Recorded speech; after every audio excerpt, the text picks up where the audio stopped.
guys, how's it going? So last week I received a Twitter message from a fellow YouTuber, goes by the name of Usual Suspect. You may know him, if not, check him out in the link below.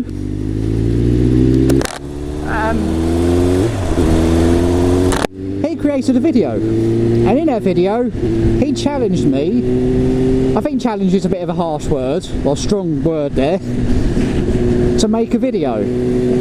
This video is 10 things about my bike. Now I know that, you know, you got people that do the 10 things I hate about my bike, or 10 things I love about my bike, or things. So the way this video works is quite simply, I list 5 things about my bike that I don't like, and 5 things about my bike that I really do like. A bit more difficult when you start thinking about it. So without further ado, here's the 5 things I dislike about my bike. Number 1. Let's get round the roundabout. So number 1, first thing I hate about my bike, well, I say hated because I've rectified that, was the stock exhaust system. The stock exhaust on the CBR600F is absolute jank. It's no noise whatsoever, and that's in part due to the cap on the headers. Even if you replace the slip-on at the back, or where else is the slip-on going to go, it still sounded like jank. So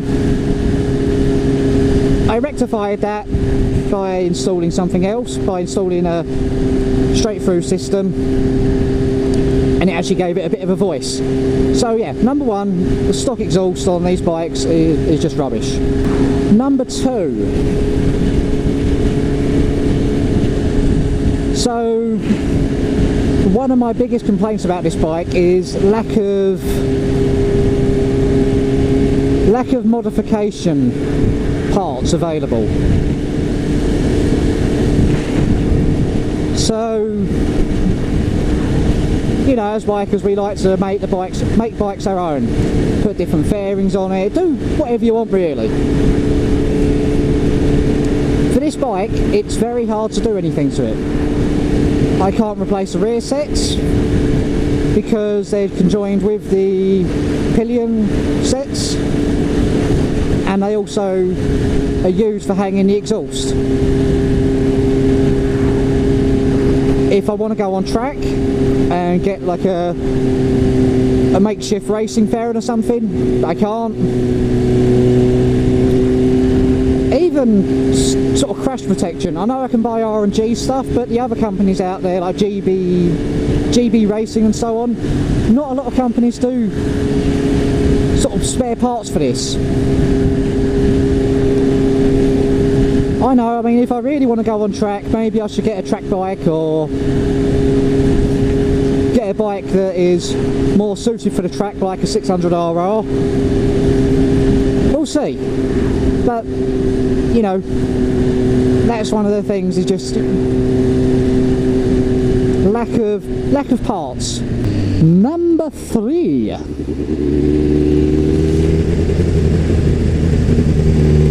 Leading on from track orientated stuff, the seating position for this bike, you know, even though it's a sports tourer, it doesn't quite suit being on the track fully. Yes, you can.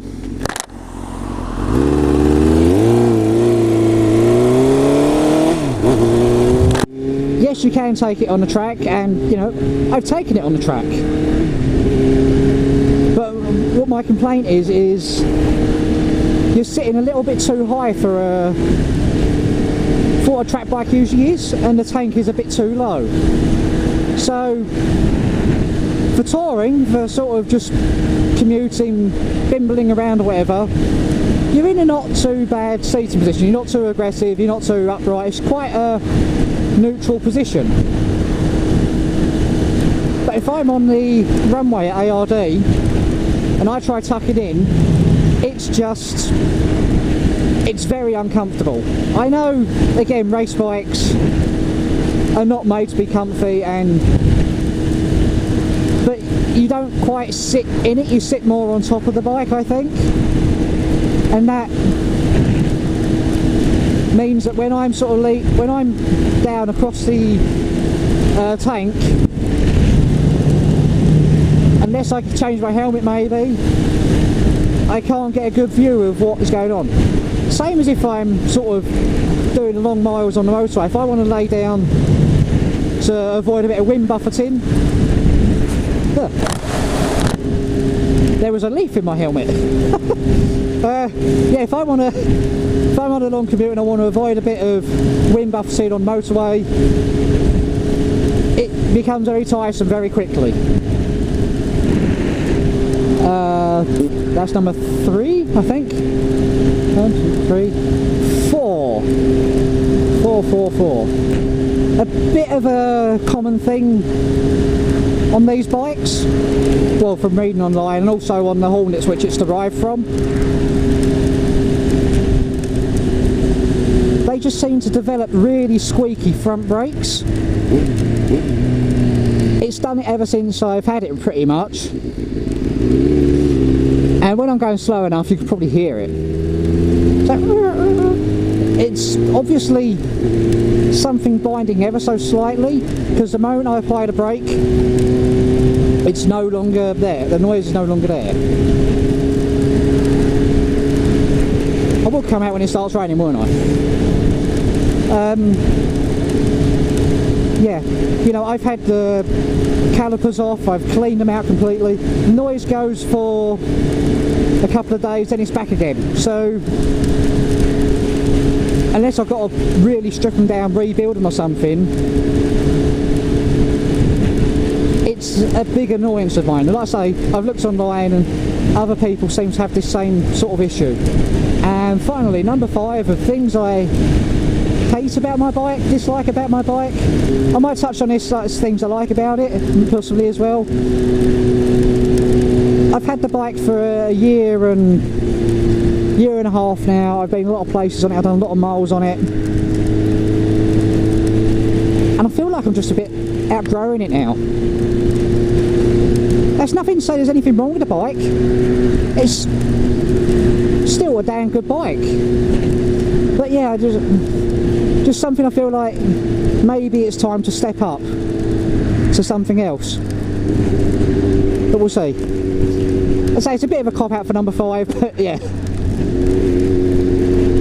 So that's the 5 things I dislike about my bike. Now for the 5 things I like about my bike. Number 1, as a commuter tourer, it's faultless. You know, I've done 2,500 miles from home all the way around the coast of Ireland and back again. Other than one morning where the battery was dead, but I'm sure that's down to someone pilching some of my electricity off my USB ports. Or off my charging ports, or whatever you call them. It didn't miss a beat. It started first time every time. It carried all my luggage, my tent and stuff. No issues there. It was a worker. It done what it was supposed to do. And that was get me there and get me home again. But yeah, I mean, I got this bike at about 3,500 miles on the clock. It's now got 15,800. So, you know, I've done a fair few miles on it in that year and a bit. Year and a half or so. Number 2, it's a very capable bike. It's got more than enough power for most people. It makes a really good first sort of big bike. If you want that little bit of styling with it as well. It's no longer made because they up the engine power to 650cc, but they dropped the brake horsepower down to make it legal for A2 riders, so they can get it restricted. So this is slightly more powerful than the 650. It's got a lot of grunt. I mean, it's not the talkiest of bikes. You're not going to be wheeling all the way down the road on it. I can't really full stop. But yeah, it fit. I say for a first bike, like on your full license, it's perfect really. It'll get you to grips a bit, and that's good. Number 3, the exhaust system now, the noise.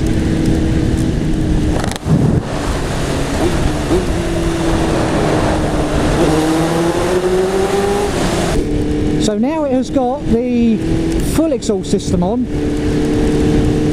It sounds a lot meaner, it makes a lot more noise. People can actually hear you coming. So yeah, now once you sort of shell out for a new exhaust system, I think that I just can't speak.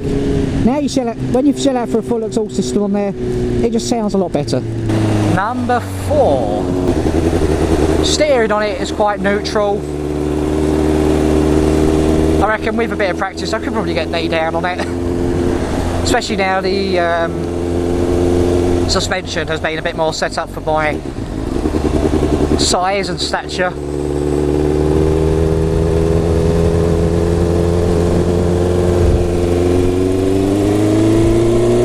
Maybe one day, we'll see. But yeah, it handles quite nicely. I think when I rode a couple of the sort of more sporty bikes where you leant over a lot more, it just puts you in a bit more of a different position for steering. Whereas this, I sort of just push out and counter steer away.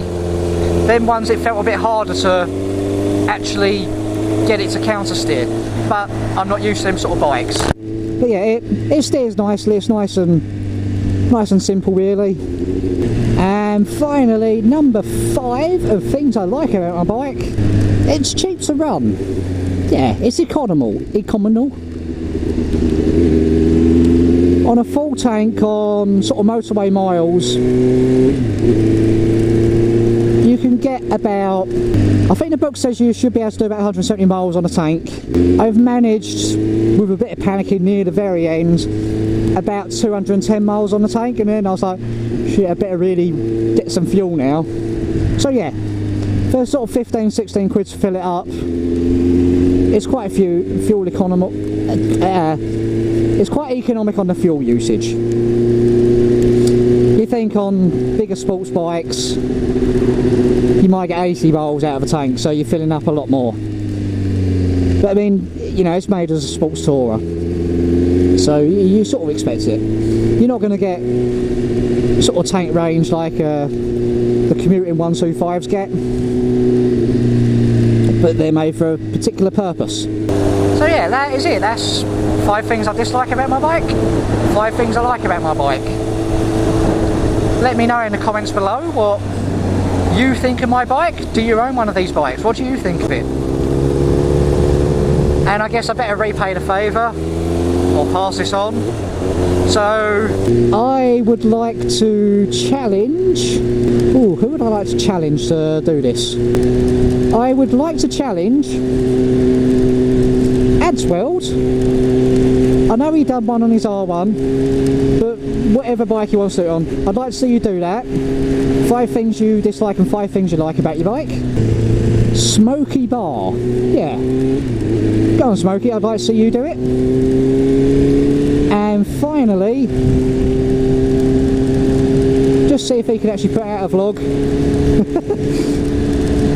Biker Dave, go on mate, I'd like to see you put this out as well. I say, so the video construction, as I've done in this one, you've got to do 5 things you dislike about the bike first, and then 5 things you like about the bike afterwards. And that's it. Simple as that. So, thanks for watching guys, ride safe, see you later, bye.